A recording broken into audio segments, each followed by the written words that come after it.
तत्सवितुर्वरेण्यं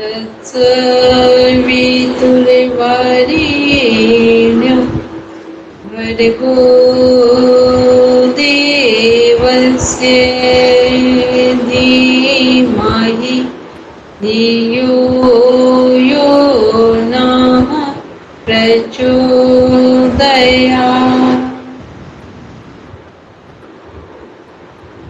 सभी आंखें बंद रखेंगे, मन ही मन संकल्प को दोहराएंगे। हम आजीवन यम और नियम का पालन करेंगे, पूरे विश्व में योग की पताका फहराएंगे। हमारे संकल्प बल दृढ़ता और निर्भयता से भरे हुए हैं, जिनके माध्यम से सकारात्मक दिशा में सब कुछ किया जाना संभव है। इन्हीं भावों के साथ दोनों हथेलियों को आपस में रब करते हुए धीरे से अपनी आंखों पर रखेंगे।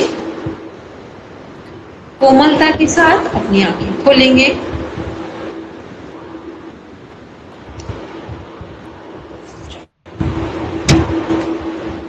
पेज नंबर 5 हम लोग रीड करेंगे, सभी ओपन करेंगे पीडीएफ में अपने। अच्छा, अभी तक जो भी पढ़ा है वो समझ में आया सभी को? Raise your hand.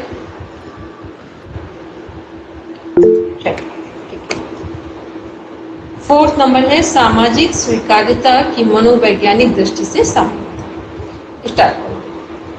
जिनकी हिंदी अच्छी हो वो पढ़ते।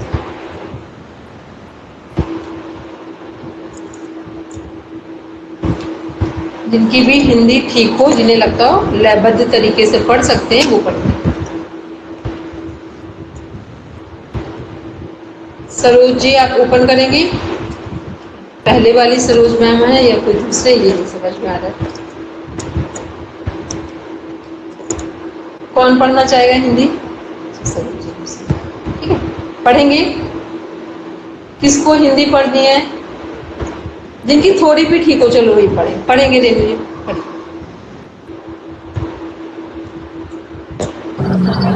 मैम मैं वीडियो ऑफ करके पढ़ती हूँ, मैं फोन से पढ़ रही हूँ एक्चुअली। ठीक है पढ़िए। ठीक है।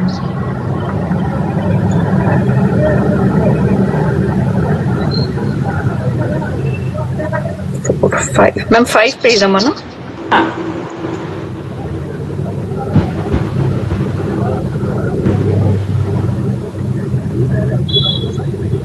फाइव पेज मैम 6 पेज है शायद। 6 पॉइंट चल रहा है कल। 6 एक मिनट।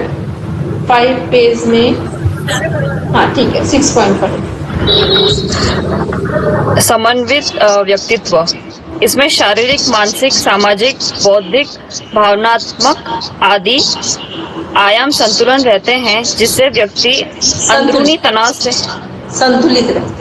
संतुलित रहते हैं, जिससे व्यक्ति अंदरूनी तनाव से मुक्त रहता है, क्योंकि सभी बुद्धि, संवेग, क्रिया आदि आयाम पूरी शक्ति से कार्य करते हैं, जिससे अंदरूनी संघर्ष में शक्ति नष्ट होती तथा व्यक्ति मानसिक आरोग्यता। ध्यान से पढ़िए, शक्ति नष्ट नहीं होती तथा व्यक्ति मानसिक आरोग्यता को प्राप्त करता है।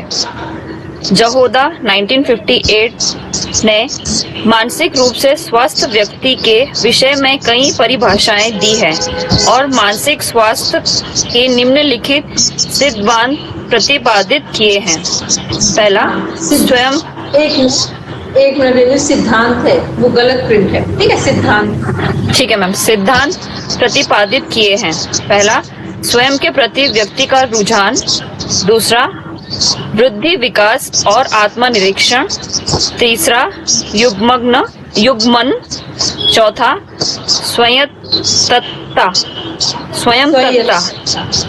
स्वायत्तता। पांचवा, वास्तविकता का ज्ञान। छठवां, वातावरणीय आधिपत्य। एक बार देखेंगे, एक मिनट रुकेंगे। सबसे पहले क्या है, जो मानसिक स्वास्थ्य किसी का ठीक है तो उसके क्या क्या सिम्टम दिखाई देंगे बॉडी में? फर्स्ट है स्वयं के प्रति रुझान। जो व्यक्ति मेंटल ठीक है, फिट है, वो अपने प्रति इंटरेस्टेड होगा, ठीक है? फिर सेकंड है वृद्धि, विकास और आत्मनिरीक्षण। और जो व्यक्ति अपने में इंटरेस्टेड होता है वो ही व्यक्ति अपने में सुधार करने की इच्छा रखता है।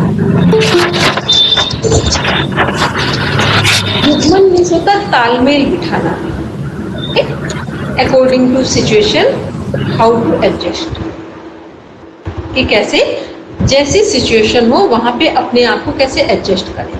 एडजस्ट का मतलब ये नहीं है कि कोई चोरी कर रहा है तो हम चोरी करने लगेंगे। एडजस्ट का मतलब क्या है कि एडजस्ट तो करेंगे लेकिन चोरी नहीं करेंगे। कई बार हम लोग एडजस्टमेंट का मतलब समझ लेते हैं, कई लोग बोलते हैं ना वो ड्रिंक कर रहे थे तो फिर हमें भी करना पड़ा, वो उनको गुस्सा आ रहा था तो हमें भी करना पड़ा। ये एडजस्टमेंट नहीं। एडजस्टमेंट का मतलब है कि जहां जो हमें नहीं करना था वो ही किया, लेकिन एक तरीके से किया। कुछ लोग सच बोलते हैं, ऐसा सच बोलते हैं कि लड़ाई का वातावरण बन जाए। तो सच भी बोलना है तो व्यक्ति, वस्तु और परिस्थिति को देखकर कि सच कब और कहां बोला जाए। जब कोई व्यक्ति गुस्से में हो तब सच बोलेंगे तो समझ नहीं आएगी, जब व्यक्ति शांत हो तब सच बोलेंगे तो समझ में आएगी। ठीक है, इसे बोलते हैं एडजस्टमेंट। फिर है स्वायत्तता। स्वायत्तता से संबंध होता है हमारी, जिसे बोलते हैं ना फ्रीडम चाहिए। कई बार क्या होता है कि हम लोग फ्रीडम का मीन्स गलत समझ लेते हैं। फ्रीडम का मीन्स हमने समझ लिया लेट नाइट आ रहे हैं, किसी के साथ भी आ रहे हैं, किसी से भी बात कर रहे हैं, फोन हमने लॉक लगा रखा है, घर के लोग नहीं देख सकते, ये नहीं देख सकते, ये नहीं देख सकते। मतलब वो चीजें फ्रीडम हमने मान रखी। फ्रीडम का मीन्स क्या होता है प्रॉपर, कि हम वो कार्य करें जो किसी के भी सामने रखा जाए तो हमें अच्छा, ना घर के लोगों को हमसे अपमानित होना पड़े और ना हमें अपमानित होना पड़े। इसे बोलते हैं फ्रीडम। ठीक है, फ्रीडम गलत अर्थों में हम लोग ने ले लिया इस समय, तो वो फ्रीडम नहीं है। वो फिर फ्रीडम नहीं है, एक टाइम के बाद व्यक्ति पश्चाताप करता है उस फ्रीडम से। फिर है वास्तविकता का ज्ञान। मतलब जो हम करने जा रहे हैं या कर रहे हैं उसकी रियलिटी हमें पता होनी चाहिए। झूठ बोलेंगे तो क्या परिणाम आएंगे, सच बोलेंगे तो क्या परिणाम आएंगे, शॉर्टकट काम करेंगे तो क्या परिणाम आएंगे, लॉन्ग टर्म काम करेंगे तो क्या परिणाम आएंगे। तो ये सब क्या है, ये हमें रियलिटी से अवेयर कराते हैं। बस आपको यदि पता हो कि हम जो काम करने जा रहे हैं इससे मेरे बच्चों पर गलत इम्पैक्ट आएगा, यदि आप पूरी तरीके से अवेयर हैं तो नहीं करेंगे। ठीक, लेकिन हम अवेयर होना ही नहीं चाहते हैं। अब ये दूसरी कंडीशन हो गई, इसी को बोल रहे हैं वास्तविकता का ज्ञान। कई बार हम योग की प्रैक्टिस कर रहे हैं, हमने देखा कि जो टीचर हैं वो जो भी प्रैक्टिस सिखा रहे हैं, प्रैक्टिस करवा रहे हैं, हमें सब करना है। आपको चेक तो करना चाहिए कि हमारी बॉडी की नीड क्या है, हमारी प्रॉब्लम्स क्या है, कौन से जो आसन बताए जा रहे हैं। बिल्कुल सही है कि आसन से लाभ मिलेगा, प्राणायाम से लाभ मिलेगा, but according to situation we have to check out कि क्या हमारे लिए सुटेबल है। ठीक है, इसे बोलते हैं वास्तविकता का ज्ञान। जो चीज हो सकता है आप लोगों के लिए या 5 लोगों के लिए सेम है, सिमिलर है, वो अगले 5 के लिए ना हो। ठीक, ये सब क्या है, रियलिटी से कनेक्ट करते हैं। उसके बाद है वातावरणीय आधिपत्य। वातावरणीय आधिपत्य मीन्स होता है जिस वातावरण में रह रहे हैं वो कैसा है। ठीक, आधिपत्य का मीन्स होता है कि यदि आप गलत लोगों के साथ 1 मंथ कंटिन्यूटी में रह जाए तो आप नहीं भी चाहेंगे तो प्रभाव आएगा। कितने लोग हैं यहाँ पर, ऑनेस्टी से बोलेंगे, जो सीरियल देखते हैं इस समय जो आते हैं, उन सीरियल को तो हम खुद ऐसा था वॉमिटिंग आ जाए। ठीक, कोई भी ऐसा सीरियल नहीं आता, रेयर में होंगे, कुछ अच्छे भी आते हैं जैसे महाराणा प्रताप आ रहा था, मेरा अहिल्याबाई है, ऐसे भी सीरियल है, उसको वो नहीं है। लेकिन जो एक ऐसे सीरियल आते हैं, सीरियल जिसमें बस फैमिली है, फैमिली मेंबर्स हैं, अदर आउटसाइडर्स हैं, उनके बीच एक कन्फ्लिक्ट चल रहा है। 1 मंथ यदि आप सीरियल उस टाइप के सीरियल आप देखना शुरू कर दें, आपकी फैमिली में वही घटित होने लगेगा जो वहां सीरियल में चल। इस समय लोग क्या कर रहे हैं, अपना टाइम बचाकर, जो फीमेल है, हाउस वाइफ है, वो सीरियल देख रही है, फिर अपने घर को भी उसी तरह से बना रही है। उन्हें पता नहीं चल पाता है, ठीक, क्योंकि उन्हें पता ही नहीं कि हम जो देख रहे हैं वो हमारे जीवन में भी आ रहा है। तो ये क्या है, वातावरणीय आधिपत्य। वातावरण का प्रभाव हमारे जीवन में सबसे अधिक होता है। वातावरण का प्रभाव हमारे जीवन में सबसे अधिक है। तो इन सब में हमें ध्यान रखना है कि हमें अपने जीवन के लिए क्या चुनाव करना है। आगे देखेंगे।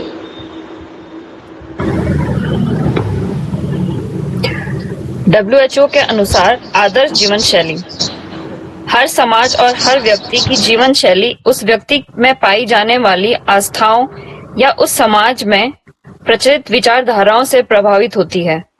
भौतिक विचारधाराएं तथा आनंददायक व लाभदायक चीजें एक विशेष जीवन शैली को जन्म देती हैं और इस प्रकार ईश्वरीय विचारधाराएं परिपूर्णता और कल्याण तक पहुंचाने की शैली भी एक विशेष जीवन शैली को अस्तित्व प्रदान करती है। मनुष्य की वास्तविकता क्या है और जीवन का अर्थ क्या है, इस संबंध में किए जाने वाले व्यापक अध्ययन व शोधों के बावजूद मनुष्य के बारे में शोध करने वाले शोधकर्ताओं का यह मानना है कि मनुष्य को पहचानने की साधना मनुष्य और महत्वपूर्ण विभिन्न आयामों के बारे में सही और परिपूर्ण उत्तर देने में अक्षम है। एक मिनट ऊपर था फर्स्ट लाइन में व्यापक अध्ययन था, फिर नीचे थर्ड लाइन में था मनुष्य को पहचानने के साधन। ठीक है, कनेक्ट करेंगे आगे। वास्तविकता यह है कि विभिन्न संस्कृतियों व समाजों में मनुष्य की विचारधाराएं उसके जीवन के अनेक चित्र पेश करती हैं कि जिसके आधार पर उसका जीवन या तो अपूर्ण होता है या अर्थहीन। उदाहरण स्वरूप अर्थपूर्ण होता है या अर्थहीन होता है? अर्थपूर्ण हो जाता है या अर्थहीन। उदाहरण स्वरूप, यदि मनुष्य का लक्ष्य उचित व तार्किक न हो कि पूरा जीवन उसकी ओर चलता रहे, या मनुष्य को एक ऐसे अस्तित्व के रूप में पेश किया गया हो जो सामाजिक, ऐतिहासिक व जीवन की दृष्टि से जोर जबरदस्ती का शिकार हो, उसको अपना भविष्य निर्धारण करने का अधिकार न हो, तो इस स्थिति में उसका जीवन अर्थहीन, खाली और चौपट होकर रह जाएगा। यदि एक ऐसे अस्तित्व के रूप में पेश किया जाए तो तार्किक लक्षणों से संपन्न हो और उसे हर प्रकार का अधिकार प्राप्त हो और वह अपने अधिकारों का प्रयोग करते हुए उच्च लक्ष्यों तक पहुंच सकता हो, तो उसका जीवन अर्थपूर्ण होगा। इस अंतर का लाभ एक विशेष जीवन शैली के रूप में निकलेगी। ईश्वरीय धर्मों की दृष्टि में मनुष्य का जीवन केवल एक भौतिक जीवन तक ही सीमित नहीं है और मनुष्य यह कि अपने जीवन से भरपूर लाभ उठाए, उसे जीवन के खालीपन से दूर रहना चाहिए। और यह चीज जीवन के बारे में पाए जाने वाले मुख्य प्रश्नों के उत्तर, अर्थात हम कहाँ से आए हैं, हम कहाँ हैं और हमें कहाँ जाना है, के अतिरिक्त किसी और वस्तु से प्राप्त नहीं हो सकता। धर्म इन निर्णायक प्रश्नों के स्पष्ट व पारदर्शी उत्तर देता है और जीवन में पाए जाने वाली भ्रांतियों और अंधकार को दूर करता है। अलबत्ता मनुष्य की बुद्धि भी किसी सीमा तक इन प्रश्नों के उत्तर दे सकती है, किंतु बुद्धि की सीमितता का इनकार नहीं किया जा सकता कि वह एक प्रश्न के पूर्ण उत्तर देने में अक्षम है। इस संबंध में धार्मिक शिक्षाएं मनुष्य की स्वतंत्रता, उसके अधिकार के क्षेत्रों और उसके लक्ष्यों को स्पष्ट रूप से रेखांकित करती है और हर व्यक्ति धर्म के छत्र छाया में अपना जीवन के अर्थ को सरलता से पा सकता है। एकेश्वरवाद, पैगंबरी और प्रलय के संबंध में धार्मिक शिक्षाओं से इन चीजों को प्राप्त किया जा सकता है। आदर्श जीवन शैली आरपी सिंह जीवन जीना एवं स्वस्थ रहना और स्वाभाविक मानवीय आवश्यकता के साथ एक कला भी है, जिस साथ एक मिनट रुकेंगे। आदर्श जीवन शैली जीवन जीना, ये जो आरपी सिंह लिखा है ना, इनके अनुसार है, इसलिए इनको अलग करिए। जी मैम ये आगे क्या लिखा है, जिसे साथ यहाँ मतलब स्पष्ट लिखा है इसमें? एक मिनट, सेकंड लाइन। एक मिनट, पहले तो आरपी सिंह को अलग कर देंगे, ठीक है, सर्कल बना के। उसके बाद ठीक है, आदर्श जीवन शैली जीवन जीना एवं स्वस्थ रहना एक स्वाभाविक मानवीय आवश्यकता के साथ जिससे सतपथ एक मिनट इसे नहीं, इसको हमको खुद ही नहीं समझ में आ रहा, इसको छोड़िए, आगे बढ़ेंगे। जीवन जीने की कला में वह पारंगत होता है जिसे स्वस्थ जीवन का अर्थ एवं महत्व मालूम हो। हम प्रतिदिन जीवन जीते हैं, खाते हैं, सोते हैं, काम करते हैं। यह एक प्रकार का तरीका हो सकता है। सही जीवन जीना एवं स्वस्थ रहने की सार्थकता तभी होगी जब हम अपनी दिनचर्या या जीवन शैली को आधुनिकता के दायरे से निकालकर अनुशासित, नियंत्रित ढंग से जीवन जीने का संकल्प ले, क्योंकि वर्तमान समय में जीवन जीने के ढंग एवं इच्छा मानने आचरण का प्रभाव देखने को मिलता है। इच्छा मनमाने आचरण का प्रभाव। भगवान श्री कृष्ण ने गीता में कहा है कि यह शास्त्रम विद्धिमृत सुजतरते काम का एक मिनट में, यह शास्त्र विधि मुत्सुसज्जे वर्तते काम कातः न सिद्ध मवाप्नोति न सुखम न परांगति तस्मात् शास्त्रं प्रमाणं ते कार्याकार्य व्यवस्थितो ज्ञात्वा शास्त्र विधा मुक्तम कर्म कर्तुं मिहासु।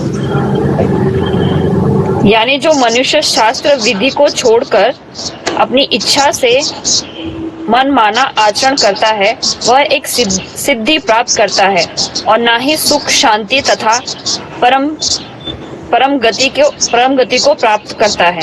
उसी प्रकार आयुर्वेद शास्त्र कहता है धर्म अर्थ काम मोक्षाणाम आरोग्यम मूलभूत। धर्म, अर्थ, काम और मोक्ष प्राप्ति में श्रेष्ठ मूल कारण शरीर का निरोग होना ही है। ईश्वरीय नियम पालन से ही शरीर निरोग रह सकता है। महर्षि चरक के आयुर्वेदीय जीवन सिद्धांत में आयु के साथ हित एवं अहित तथा सुख और दुख, इन दोनों स्थितियों को देखा गया है। इनमें हित एवं सुख आयु का पर्याय स्वास्थ्य जीवन होता है तथा अहित एवं स्वस्थ जीवन होता है तथा अहित एवं दुख आयु का पर्याय रोगग्रस्त जीवन होता है।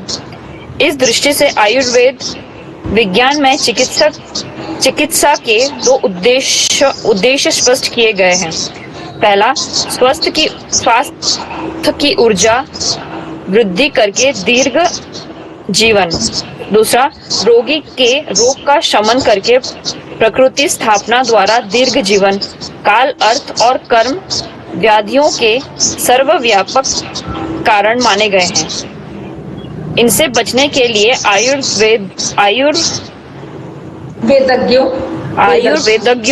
आयुर्वेदज्ञों ने स्वास्थ्य वृत्त के विधान का उद्देश्य किया है। स्वास्थ्य एवं आदर्श दिनचर्या हेतु तथा विकारों की उत्पत्ति का प्रबंधन करने के लिए चरक संहिताकार ने सुशस्त्र स्थान 5 में नित्य के लिए मनुष्य को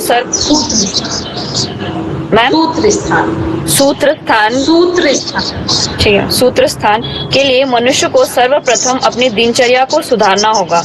ऋतुओं के अनुसार आचरण करते हुए जीवन व्यतीत करने से निरोगी, स्वस्थ एवं सुंदर जीवन की प्राप्ति हेतु ब्रह्म मुहूर्त से रात्रि विषयन तक ईश्वरीय एवं प्राकृतिक नियमानुसार जीवन शैली को सुधार कर एवं अपनाकर ही आदर्श प्राकृतिक जीवन शैली व्यतीत की जा सकती है।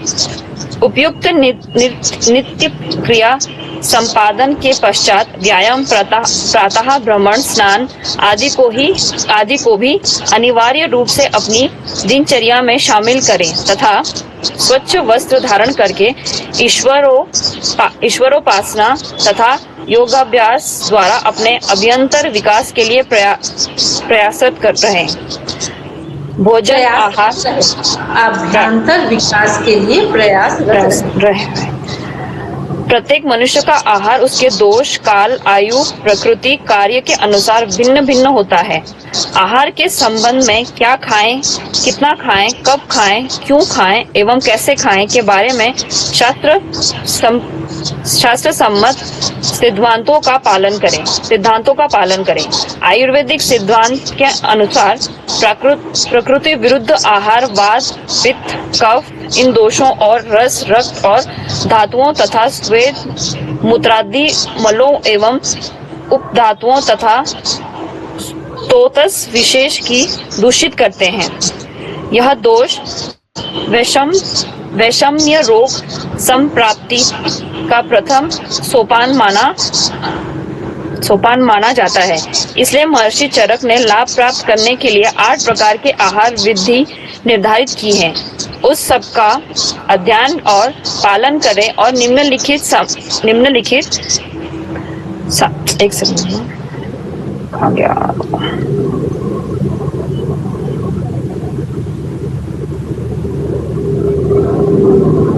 मैम एक सेकंड, पेज हो गया। पेज नंबर बोले क्या?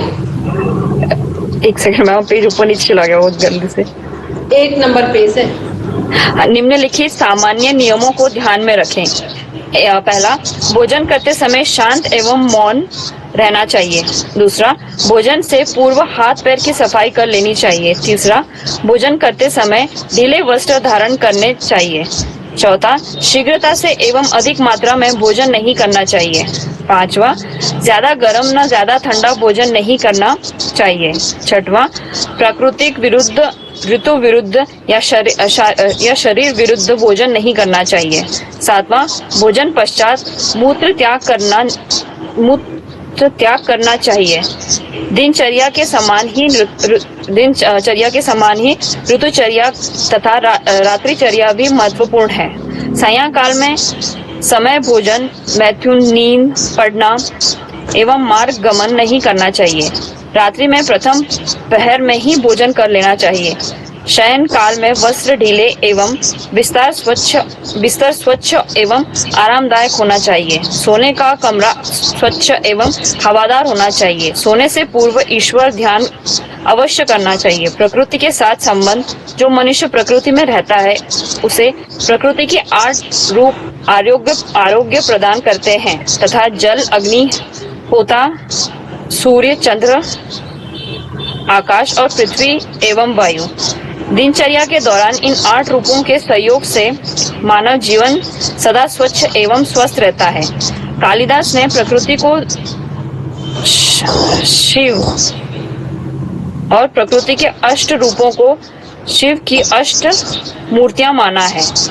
इन 8 मूर्तियों का सीधा संबंध पृथ्वी के जीवन जगत से है। हमारे पूर्वज प्रकृति के इन 8 रूपों की आराधना एवं उपासना करते थे। स्वच्छ प्रकृति में ही स्वच्छ प्रवृत्ति का विकास संभव है। जब प्रकृति के 8 रूप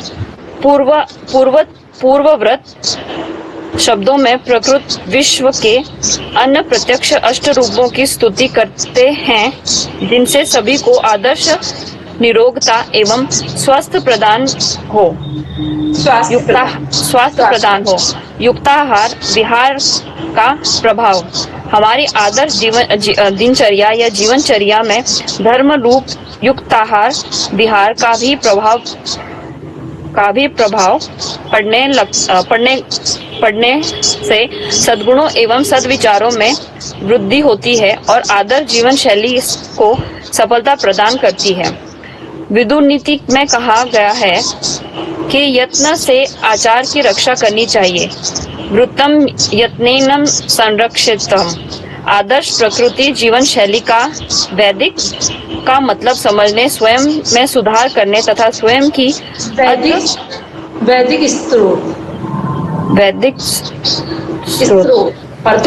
सरस्वती में स्तोत्र है, ठीक है वो ठीक है, तथा स्वयं को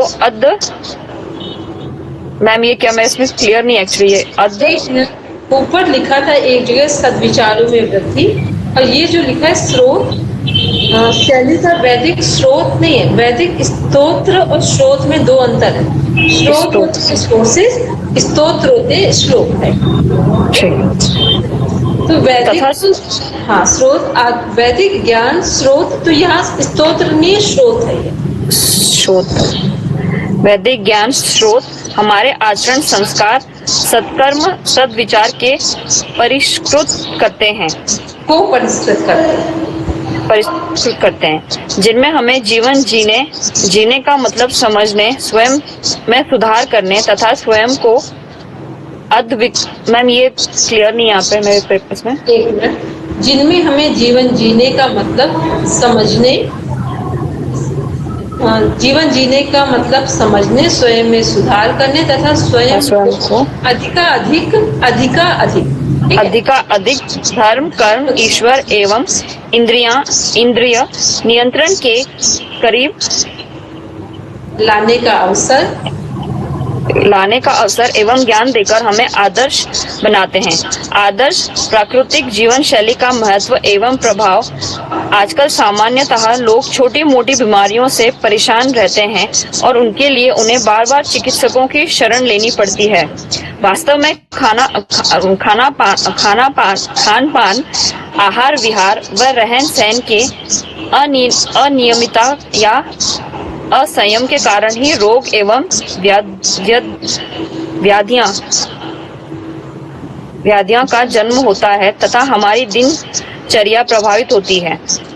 संयमित एवं नियमित जीवन से प्राणी स्वस्थ रहता है। चलो आप सब सीधे बैठेंगे। कौन कौन सी चीजें हमारे जीवन को प्रभावित करती है? प्रकृति, आहार विहार और वो जीवन शैली हमारे पूरे दिन का पार्ट है। मतलब प्रकृति कैसी है हमारी, फिर आहार विहार कैसे कर रहे हैं, भोजन कब ले रहे हैं, कितनी मात्रा में ले रहे हैं, कैसा, सब उसी के अंदर आ रहा है। तो सबसे पहले यदि हमें अपने जीवन में को सुधार करना चाहिए या हम अपने जीवन को ठीक करना चाहें तो सबसे पहले किस पर काम करना होगा? बी अलर्ट होकर आंसर देना। यदि हमें अपने जीवन में सुधार लाना हो तो सबसे पहले किस बात पर ध्यान देंगे? बोलेंगे लितू जी। अपने नेचर और खान पान के ऊपर।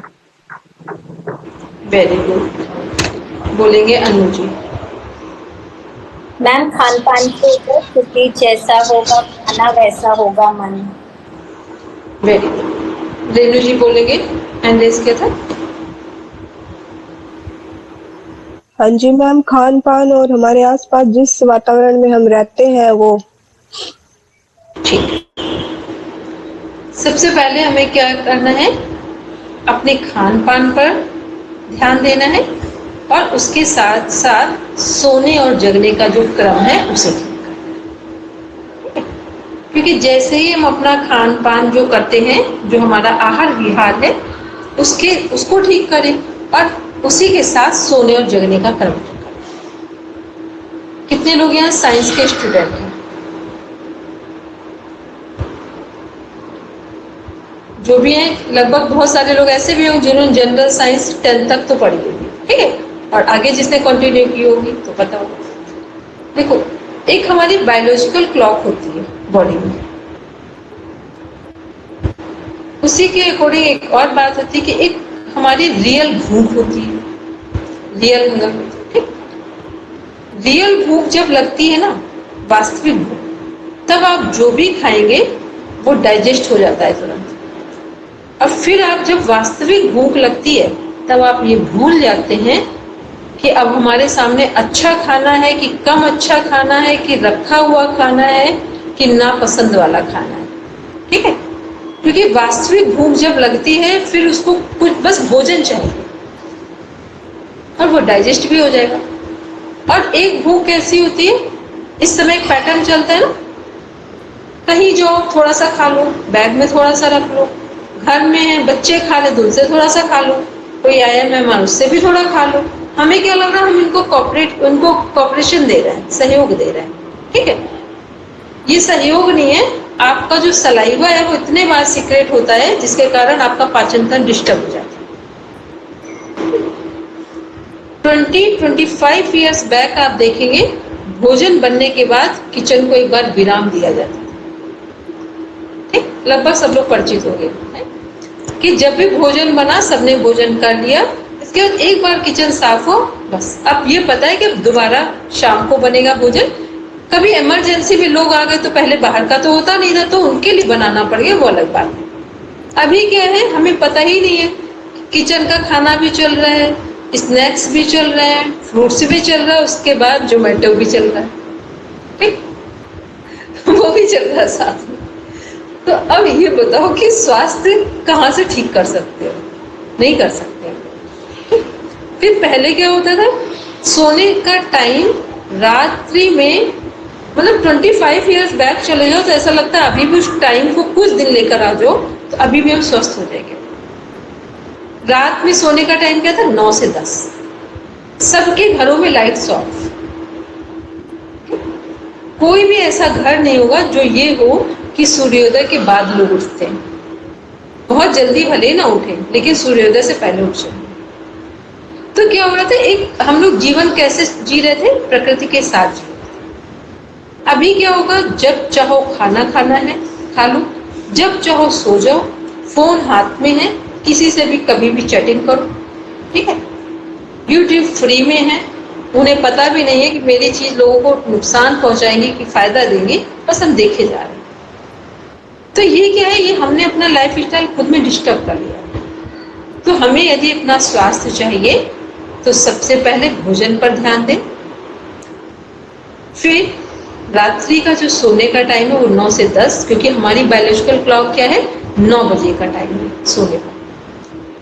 जो लोग आज भी 9 से 12 की नींद लेते हैं उनसे फ्रेश आप लोगों को देख नहीं सकते जल्दी नहीं। आज भी ऐसे लोग, ठीक है। हमारा भी रूटीन फैमिली में है, पढ़ाते हैं, बहुत सारी प्रोफेशनल लाइफ भी, पर्सनल लाइफ, ज्वाइंट फैमिली है, बहुत बार हो जाता है। लेकिन आज भी जो मेरा सोने का टाइम है वो हमें 9 बजे ही याद आता है कि हमें सोना है। हम सुबह 2 बजे उठ के भी काम कर सकते हैं, लेकिन देर रात्रि हम काम नहीं कर सकते। बाई चांस है, कोई रिस्पॉन्सिबिलिटी है तब तो फुलफिल करेंगे हम, लेकिन अदरवाइज नहीं कर सकते। तो ये क्या है, तो ये बॉडी का एक सिस्टम बन जाता है। देर रात्रि भोजन नहीं कर सकते क्योंकि हमारा सोने का पैटर्न बना हुआ। तो इसलिए बताया सुधार करने में। अभी हम लोगों के बच्चे क्यों इतना डिस्टर्ब हो गए, क्योंकि सोने और जगने का उन्हें कोई रूल ही नहीं पता। और रूल उन्हें कहाँ से पता हो जब पेरेंट्स को ही नहीं पता, ठीक है। बच्चों को रूल तो तब पता हो जब पेरेंट्स को पता होगा।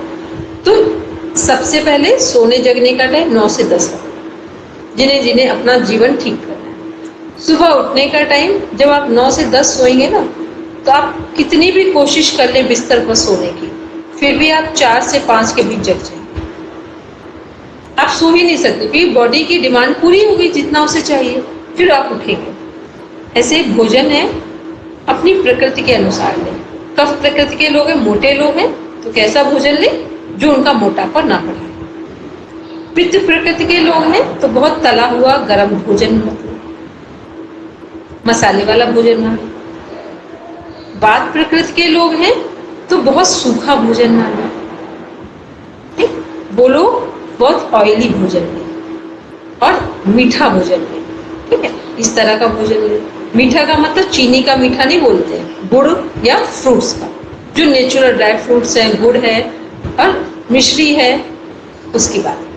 तो ये क्या है, ये हमारे पूरे बॉडी का जो मैकेनिज्म है उसको ओरिजिनल फॉर्मेट में दोबारा रिकवर कर सकता है। दूसरा, रात्रि का भोजन देर रात ना करें, क्योंकि जैसे जैसे सनसेट होने के बाद का टाइम है, तो जैसे अग्नि शांत हो रही है, जब अग्नि प्रज्वलित होगी तभी तो भोजन उसमें पकेगा। पेट की अग्नि सूर्य की अग्नि के साथ चलती है। तो जैसे सूर्यास्त हो गया, सनसेट हो गया, तो हमारे पेट की भी अग्नि शांत होने लगी। अभी हम लोग क्या करते हैं, बहुत स्टैंडर्ड क्या समझते हैं, 12 बजे खा रहे हैं, मैरिज पार्टी में चले जाओ तब तो टाइम का कुछ पता ही नहीं है। देर रात्रि खा रहे हैं, ऊपर से गरिष्ठ भोजन ले रहे, फिर वो भी ठीक था। उसके बाद हमें ये भी नहीं पता गरिष्ठ भोजन पचा है कि नहीं पचा है, दूसरे दिन हम फिर नाश्ते के लिए तैयार बैठे। जब भी आप गरिष्ठ भोजन लें उसके दूसरे दिन 24 आवर्स केवल लिक्विड डाइट लें, मान लो हमने कोई गलती करी भी है तो फिर उसके लिए रिस्पॉन्सिबिलिटी ले ली कि अब क्या करना है। अभी हमें पता ही नहीं है कि हम वो भी गरिष्ठ ले लिए, एक भोजन पचा नहीं है और हमने दूसरा उसके ऊपर ले लिया, तो फिर आप नींबू पानी, शिकंजी, जूस, दूध ऐसी चीजें ले जो लिक्विड फॉर्म में। तो ये क्या है, ये आपके भोजन को ठीक रखे। दूसरा ये देख लें कि मौसम कौन सा है। बहुत ठंडी है तो ठंडे जो भोजन है तासीर वाले वो मत लें। बहुत गर्मी है तो गर्मी उत्पन्न करने वाले भोजन ना लें। बारिश के मौसम में वो भोजन ना लें जो हमारे शरीर में वायु प्रकोप करता है, गैस बनाता है। अगर इस मौसम में गैस बनाने वाला भोजन लेंगे, सपोज करके हम लोग छोला बना रहे हैं, राजमा बना रहे हैं और बहुत मसाले डाल रहे हैं, इस सब आपके शरीर में गैस बनाएंगे। या बैगन की सब्जी खा रहे हैं, मतलब इस तरह के जो भोजन है, उड़द की दाल ले रहे हैं, ऐसे बहुत सारी चीज, बहुत दही ले रहे हैं, सब आपके शरीर में गैस बनाएंगे। तो भोजन हमें प्रकृति के अनुसार लेना है, अपनी प्रकृति, मौसम के अनुसार, सनसेट को देखकर कि किस टाइम कौन सा, सुबह कौन सा भोजन सुटेबल रहेगा, शाम को कौन सा सुटेबल रहेगा, इन छोटी छोटी बातों का ध्यान है। दूसरा भी सीजन का भोजन लेना है। फ्रूट्स कौन से लेने जो सीजनल हो। अभी हम क्या करते हैं, जनवरी में फ्रूट्स कौन से ले रहे हैं, वाटरमेलन। कब लेना था वाटरमेलन, समर में। तो ये सब क्या है, ये छोटी छोटी चीजें जो नेचुरल हैं, बस इनको नेचुरल वे में यदि आप फॉलो करते हैं तो आपका भोजन ही आपकी औषधि बन जाएगा। ठीक, आपका भोजन ही आपकी औषधि बन जाएगा। अदरवाइज आप भोजन अलग करेंगे, योग अलग करेंगे और मेडिसिन अलग करेंगे, तो फिर कॉम्बिनेशन क्या बैठा हमारा। फिर योग में जो हम लोग प्रैक्टिस करते हैं, इसमें क्या ध्यान रखना है कि गर्मी में कौन से योगासन करने चाहिए, ठंड में कौन से करने। गर्मी में वो योगासन करने जो हमारे शरीर की गर्मी को कम करें, ठंड में वो योगासन करने जो हमारे शरीर में गर्मी को बढ़ाए। ऐसे गर्मी में प्राणायाम कौन से करने हैं, अनुलोम विलोम, शीतली, शीतकारी। ठंड में कौन से करने हैं, अनुलोम विलोम, सूर्यभेदी प्राणायाम। ठीक, ये सब कर सकते हैं। कुछ प्राणायाम में ओम चैंटिंग, डीप ब्रीदिंग के साथ, भ्रामरी प्राणायाम, नाड़ी शोधन प्राणायाम, ये किसी भी मौसम में, ये बैलेंसिंग प्राणायाम। तो ये सब चीजें जब हम एक साथ ध्यान रखते हैं तब हमें पता चलता है कि हम अपने जीवन के प्रति अवेयर। नहीं तो एक पक्ष को आप फॉलो कर रहे हो, दूसरों को डिनाई कर रहे हो, तो भी कुछ आपको बहुत लाभ नहीं मिलेगा। इसलिए क्या हो रहा है, इस समय डिजीज हर दिन बढ़ती जा रही है। आज कोई डिजीज हो गई, कल दूसरी हो गई, कल तीसरी हो गई, और हमें क्या लग रहा है, हम क्या करते हैं। अभी मेरे सामने कुछ केसेस हैं, पहले हार्ट की प्रॉब्लम हुई, फिर हार्ट का जो ट्रीटमेंट चला उससे बीपी हाई होने लगा, बीपी हाई का ट्रीटमेंट चला, शुगर हो गया, शुगर का ट्रीटमेंट चला, किडनी फेलियर की जगह आ गई, किडनी की प्रॉब्लम अभी ठीक ही नहीं हुई थी, पाइल्स हो गया उसी में साथ। ठीक, अब आप बताओ किसकी किसकी मेडिसिन हो। तो फिर हम क्या उसमें सोल्यूशन देते हैं कि पहले आप कुछ मेडिसिन को बंद करेंगे, पाइल्स की, किडनी की, शुगर की और बीपी की। हार्ट थोड़ा सॉफ्टिकेटेड पार्ट है तो उसको आप थोड़ा रोकेंगे। आप ध्यान से देखो कि ये समस्याएं उत्पन्न कहाँ से हुई। सारी समस्याएं उत्पन्न हुई थी हमारे पेट की सफाई ना होने से और ऑक्सीजन को प्रॉपर इनटेक ना करने से। और हम क्या सोचे, डॉक्टर कभी मना नहीं करते, एक के बाद दूसरे, दूसरे के बाद। तो आप खुद थोड़ा विवेक यूज करो कि हम डॉक्टर के पास ठीक होने जा रहे हैं या और रोगों को बढ़ाने जा रहे हैं। तो ये क्या है, ये जो पूरा अभी हम लोग लाइफ स्टाइल देख रहे थे कि आहार विहार, दिनचर्या, हमारा सोने जगने का पैटर्न, हमारी अपनी शारीरिक मानसिक स्थिति, ये सब उनको रिकवर। तो हम उम्मीद करेंगे कि कम से कम आप अपना तो रूटीन ठीक करने का प्रयास करें। आगे पढ़ेंगे।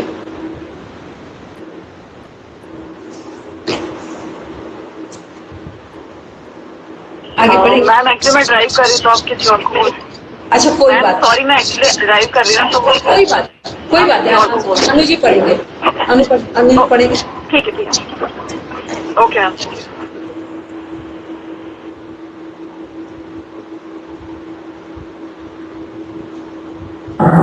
Ma'am 1 minute.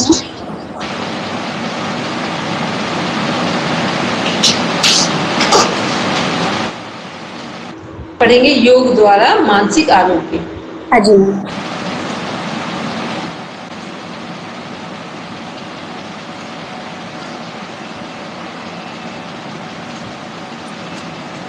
Ma'am page number 10 है पेज नंबर, सॉरी 9 में है, 9 में। 9 में ओके मैम। योग द्वारा मानसिक आरोग्य। योग संकल्पना की जड़ मूल रूप से भारतीय विचारधारा से आई है, जबकि पश्चिमी विचारधारा के मूल में मानसिक आरोग्य की संकल्पना रही है। भारतीय विचारधारा में मन की विभिन्न अवस्थाओं, मूड, क्षिप्त, विक्षिप्त, एकाग्र, निरुद्धव आदि का उल्लेख मिलता है।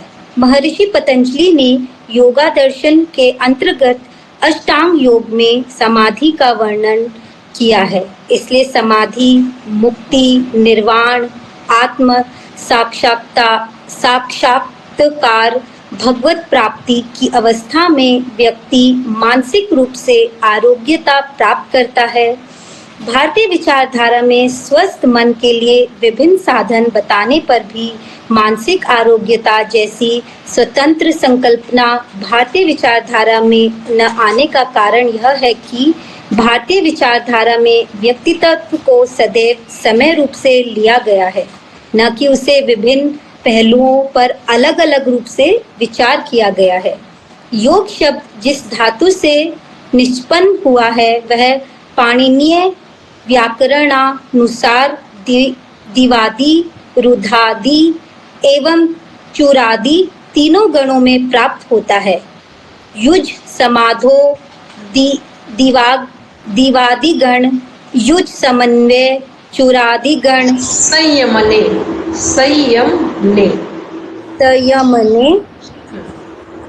यु चिर योग, रुधानी गण, युज धातु से रुधादि गण, युज धातु से युतपन होने वाला योग भी पुल्लिंग में प्रयुक्त होने पर समाधि अर्थ का वाचक है, परंतु नपुंसकलिंग में प्रयुक्त होने पर योग शास्त्र रूप अर्थ का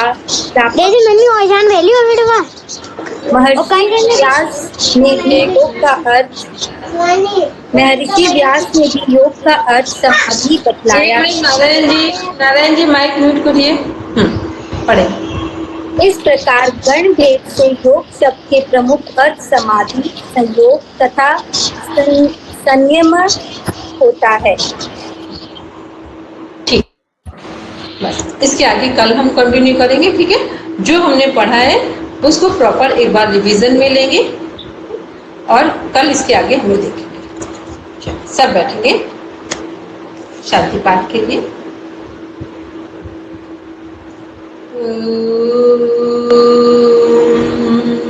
शांति शांति शांति सर्वारिष्ठसु शान्तिर्भवतु। Now rub your palm, touch your eyes, then open your eyes. सभी को प्रणाम, शुभ रात्रि। हरिओम मैम। हरिओम मैम।